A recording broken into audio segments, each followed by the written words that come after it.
Han är rugbyspelaren som faktiskt är född på Sveriges nationaldag. Ja, vi känner honom såklart som den unga Boba Fett. So, ladies and gentlemen, please give a warm welcome to Daniel Logan!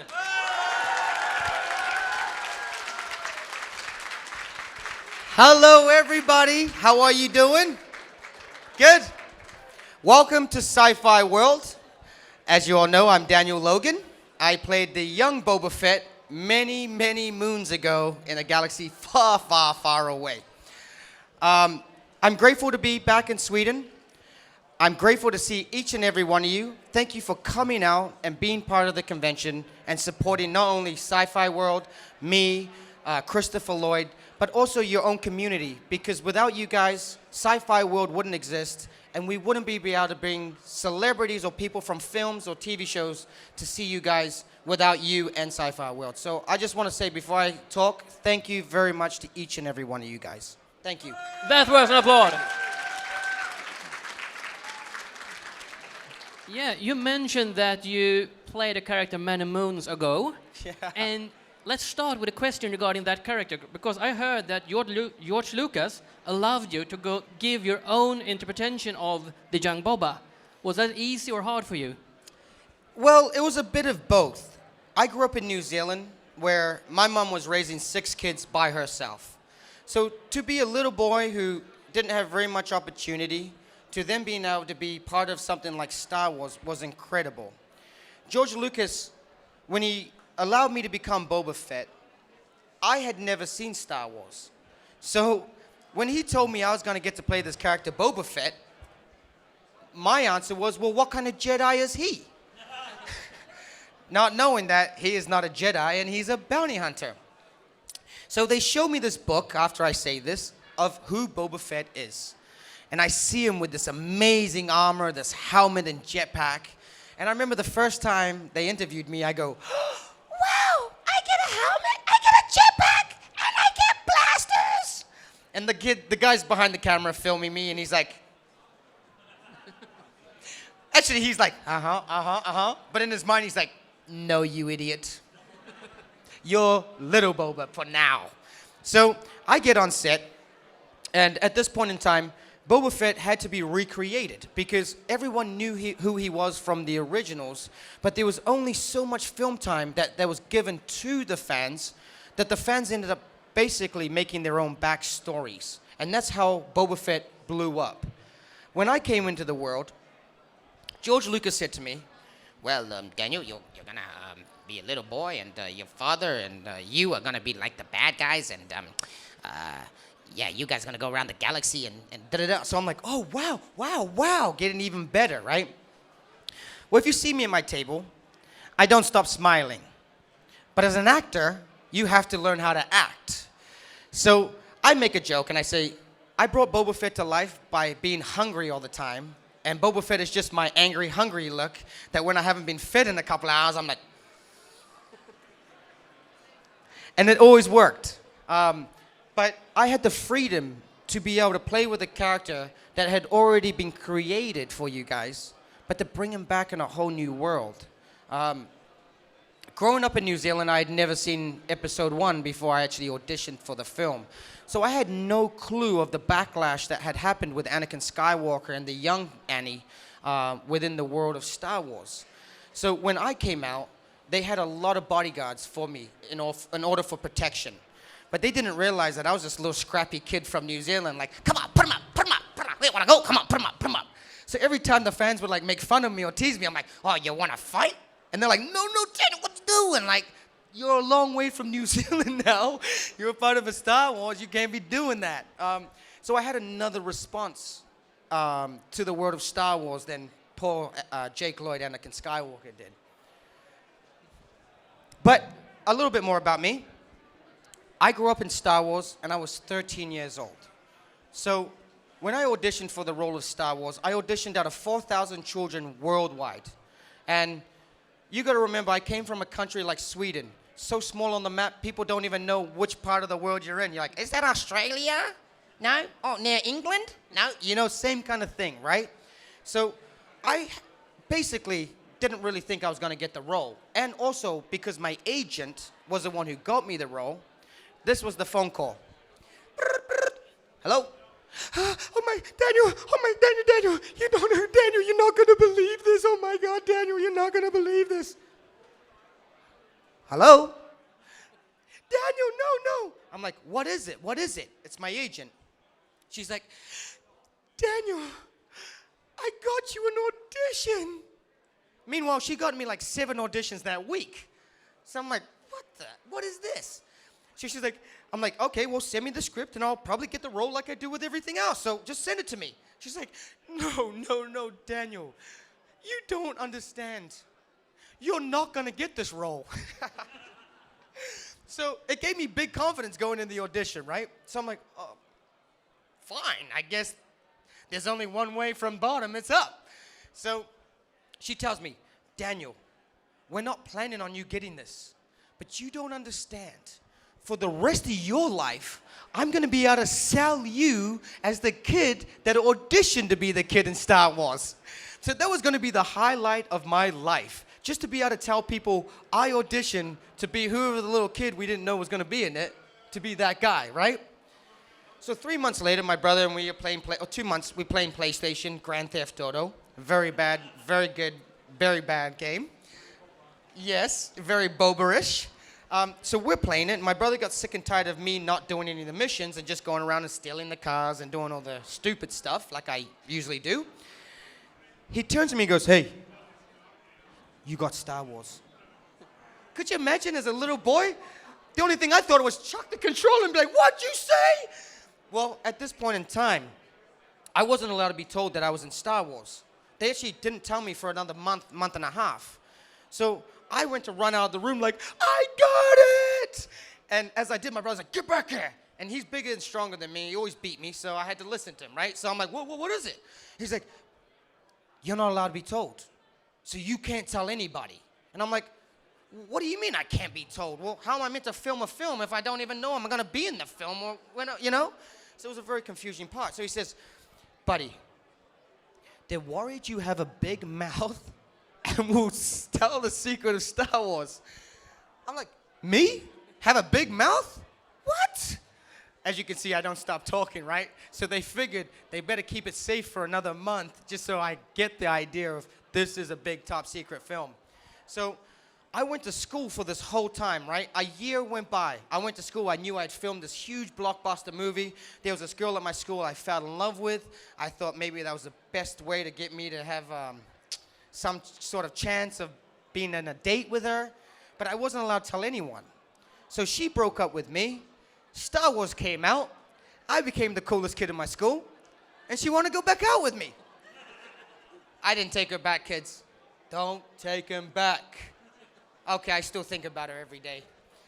Almost every day. But so that was my way of getting into Star Wars. And I think truly is, out of all those 4,000 kids, there was one kid that when they said, have you heard of Star Wars? One little kid from an island like New Zealand said, I don't know. Could you imagine George Lucas like, yep, next. What? Call that kid and we're gonna make him a Star Wars fan by making him Boba Fett. Yeah, totally worth an applause, isn't it? I still don't know.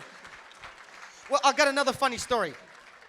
So the original Boba Fett, I love him to death. Jeremy Bulloch, he taught me how to be who I am. He's given me the franchise that he already created before me, right? Boba Fett. So I make jokes. I'm like, I don't know. I just say I'm the kid that prayed the most. You know, kids pray 2 times a day. I'm praying 4 times a day. He comes up and he puts his hand on my shoulder. He goes, no, Daniel. With all those audition tapes, you got to imagine, George Lucas either got tired, hungry, or needed to go to the restroom. And he goes, it just happened to be that your face was the face that he paused on when he went to the restroom. So as he comes back from the restroom, he's like, I'm done watching these tapes. Just call this kid. He will do. I'm like, I have a little talent. Come on. Oh. Well, talking about Jeremy Bulloch, who is a fantastic person, I mean, Grandpa Fett resigned in August 2018, and Baby Boba now has to fill that space, and it's a character that Jeremy actually built 4 years ago. So how is it for you to nurse such a character? You know,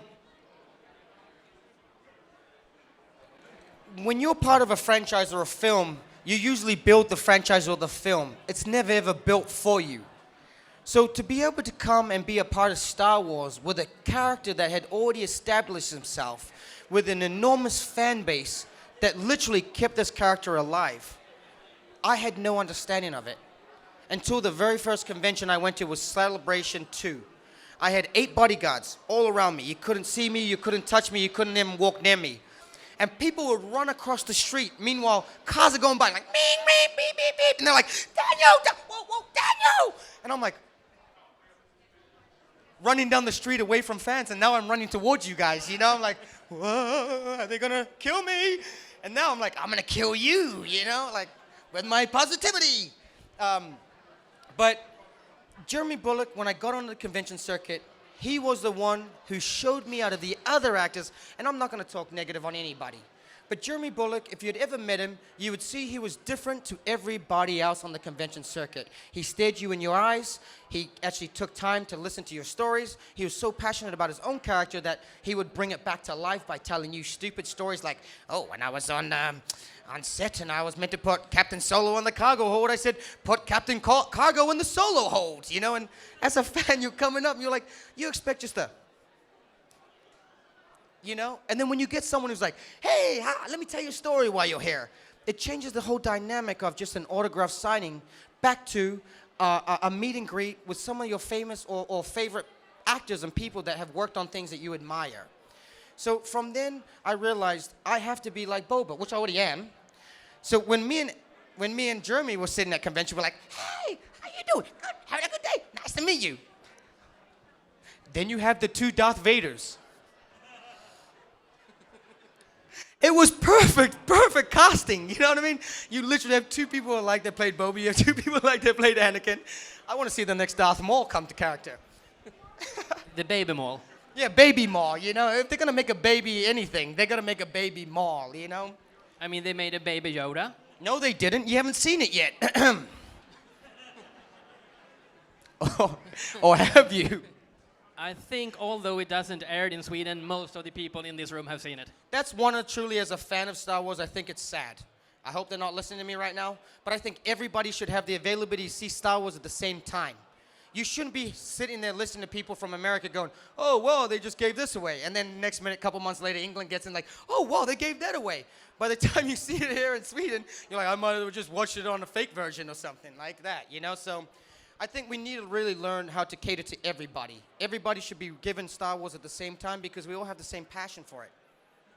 And while we're talking about Star Wars and The Mandalorian, since you have that T-shirt, I mean, it was a huge success. And there's about to be a 2nd season. Have you ever asked to participate? Nah. Boba Fett doesn't ever ask for a bounty. He gets given bounties. I mean, it's about Mandalorians, right? Well, the true Mandalorian is that Boba Fett is the true Mandalorian. We might have another face to Mandalore, but the truth is that Boba Fett brought Mandalorian to our fandom. So there will be a space for Boba. We just don't know when he'll show back up in the galaxy again. But for my heart, because I keep getting asked on social media about this question, Boba Fett is the original Mandalorian. He's the one who created Mandalore and gave us all the Mandalorian aspect. You don't think about the Mandalorian when you see the film. Mandalorian, always, pictured image, Boba Fett. You know what I'm saying? So, although we haven't had him yet, you never know when he'll show back up in the galaxy. True that. And that is worth an applause, isn't it? Okay, have a good day. I better go call Lucasfilm. We need to talk some about your acting right now, because the film The Time War, where you portray Mordred, and the TV series The Oath Outbreak, where you portray Sergeant Sean Rogers, are in post-productions. What can you tell us about these productions? You know, the thing is with these conventions, you can really become very blessed. And my whole dream is to be an actor. when I stopped playing rugby, I wanted to be a rugby player. And after rugby, all I ever visioned myself as acting. But then I ended up becoming blessed with the convention world. And for me, coming out, meeting people every single weekend or every other weekend or every month or whatever, it is such a fulfilling thing to me. And I love doing them. But what it did was, it took me away from acting. And most people don't realize, but I have six siblings in my family. There are a lot of mouths to feed. They're not even my kids. That's my brothers and sisters, you know? So coming to these things not only helped me, they helped my family, but they've also helped my future. So I've just enjoyed doing them. But doing them, I've always committed to conventions. So that if I ever audition, now when the audition comes, I'm like, oh, I've already signed 2 contracts for that month for conventions. They usually get paid a little better for, you know, but less work. But I'm now getting right back into it. So I did an audition. I'm hoping that maybe this year I'll work in South Africa for a few months. And then you never know after that. You never know where the galaxy will take us. And while we're talking about different acting, I mean, like a year ago, I saw a clip of you wearing a bunny outfit in a Walmart store. What can you tell us about that? I love your questions, dude. Thank you. They're different, right? They're different. So I'm like this every day. So I have a thing called ADHD. I have a very hard time focusing or let alone having one conversation. So I go to Walmart because my buddy wanted to buy some things at Walmart, and they had this huge bunny outfit, right? So I start undressing. I'm like, dude, let's put me in the bunny outfit. So take my shoes off, take my jacket off, jump inside this bunny outfit. Well, this random stranger comes up, and he's like, hey, you want me to zip you up? And I had forgotten that there was a zipper on the back. So I'm like, yeah, please zip me up. So he zips me up, and he's laughing. And I just start hobbling through the store like, come on, let's go. It was around Easter time. My friend was filming it, so I figured, you know, I might as well keep milking it a little more. So here Boba Fett is dressed up in this huge bunny outfit, just hobbling around Walmart, and then you see the workers like, take that off! I'm like, oh, I'm just trying to make sure it fits. She's like, one size fits all. And I'm like, well, what happens if I'm 6'5"? So it was a fun time, but not really for her. She wanted me to take the bunny outfit and get out of her store. But it made for fun Instagram moment, right? Indeed it did. Indeed it did. I think the best part of it was the stranger that walked back up. I'm like, hey, buddy, yeah, you mind? And this random shopper just zips up the back of the bunny outfit. It was the best thing in life. If only he was a Star Wars fan, he could have gone home and be like, dude, I just zipped up Boba Fett in the bunny outfit. Hey, you got to collect your bounty somehow, right? You know, Fett dresses up as a bunny for Easter. Next year, I'll be Santa Claus, you know? Yeah, and you never know where your career might take you, and that's why I'm curious, because I heard your mom made a promise about you and your acting career. Yeah. Can you please tell us what she said? Have a good convention, guys. No, so my mother was a very hard woman, and she didn't play around. So my mother ended up becoming my mother and my father. And when acting came about, she knew I had a lot of energy. So she says to me, if you ever get too big-headed, I will pull you out of this business immediately. And it basically gave me that moment of, okay, I understand. Like, you have to be humble. You have to remain who you are and remember where you come from. But my mother was the type of person to remind you, even if you forgot. You know, even if you haven't forgotten, she's going to remind you that if you ever got too big-headed or stopped being humble, she would pull you out at any moment, at any age, out of this career, and I'd be done. And that is worth an applause, isn't it? Yeah.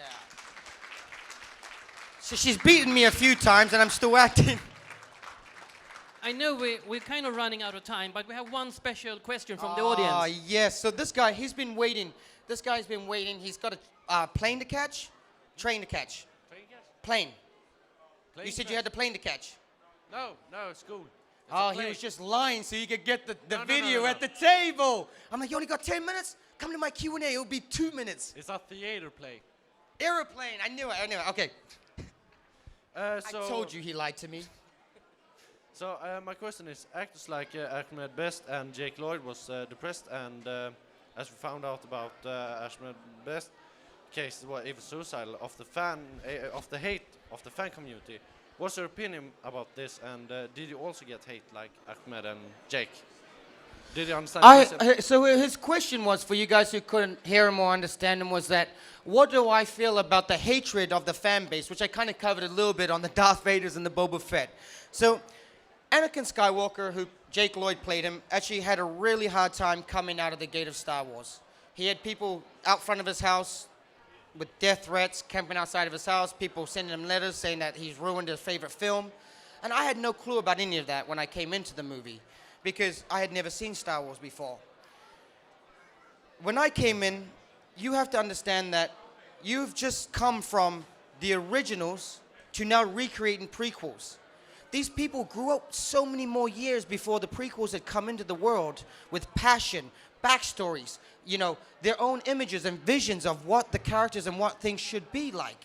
And then when you recreate, which George Lucas, no one else has done, you make 3 movies and then come back and make the children version, you're gonna have people who are happy and then people who aren't happy, you know? So he really took a lot of the brunt of it, especially being one of the main characters of that film. But what I see him as, I love him. We traveled the world together, and actually, I think it's now public notice, like, through all the problems and all the things that happened to him through Star Wars, he ended up becoming mentally challenged and having problems like schizophrenia and all these other problems, which is very unfair when it comes to a child. You know what I mean? Because you're just trying to do your job and you don't have a clue what you have on your shoulders. But when it came to me, they were very protective after obviously knowing what happened. So George would take a lot of time with me. Like, if you see a lot of the photos, we're literally staring eye to eye, and he's explaining to me exactly what he wants. When it came to after the film, the English fans are the worst, to be honest. Those English are very, very rude and mean. Like, they will tell you, you were a terrible little kid, and da-da-da-da-da. So I grew up fighting all my whole life. My big brothers fought me, I fought them, and, you know, I tried to, and I did martial arts and box my whole life. So my uneducated person only knew what to say was, oh, do you want to fight about it? And you can't be saying that to fans, which I don't say it anymore. But as a 14-year-old boy, I was just so like, what? What are you? So now all the fans are like, oh, that Boba's crazy. Don't be talking bad about him. You know what I mean? So then they've embraced me after. And to be honest, it's how you treat fans as how they will treat you. I'm myself, and I still have people that talk bad. But at the end of the day, I have a lot more people who appreciate Boba Fett as a young character now than they did when I first started in the movie and the career. Hope I answered your question. But with a passion like Star Wars, as you all will know, nothing's ever going to be perfect. You know what I mean? I even have things I'm like, oh, that sucked. Oh, I wish I could have done better with that. You know, but that's the passion of being such a fan, which I'm glad I'm part of. Yeah, totally Thank worth you. of those. Well, Daniel, our time is up. Okay. But I will end this Q&A session with a quote. All right. Where I start, and I hope that you will follow. All right. Pack your things. We're leaving. Ladies and gentlemen, Daniel Logan. Have a wonderful, wonderful day. Please come back next year. Please make sure to tell everybody you know how much fun you guys have had, and keep it growing, because you never know. The actors are only going to get bigger and better, but it's without your support, these things won't continue growing. So thank you guys, thank you Sci-Fi World, and thank you to Jasper, who puts it on and pretty much does it almost by himself with his family. So guys, thank you, thank you, thank you. Have a wonderful, wonderful convention. Thank you. Mr. Daniel Logan.